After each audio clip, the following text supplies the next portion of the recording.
Okay. to Tiananmen Square. Well, the American reaction was, of course, that there was political and social. So the social reaction, I was actually in the United States. And it made the headlines, Time magazine, newspaper headlines.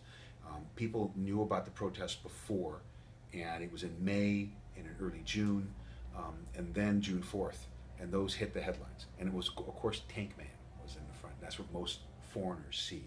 The runs Yeah. so people see Tank Man and they see that, and so nobody really knows who he is, but that symbolized this notion of a repressive Chinese government crushing what they call a democracy movement.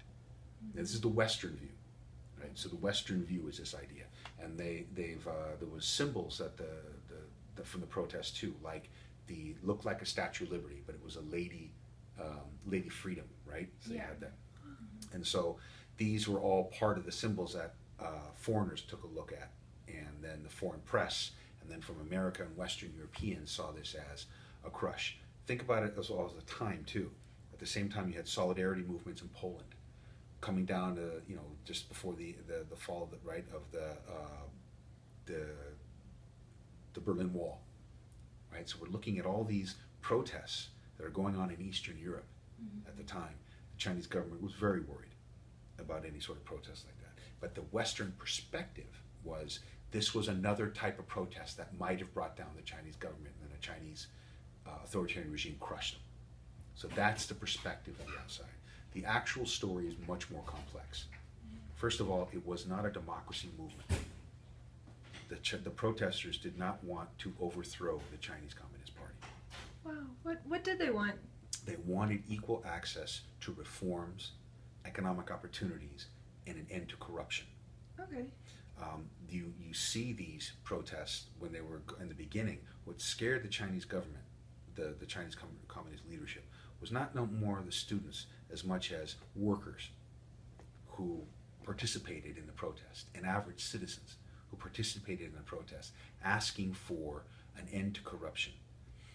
In 1980, the Chinese government, in the early 80s, the Chinese government started opening up the economy they would call the opening the doors.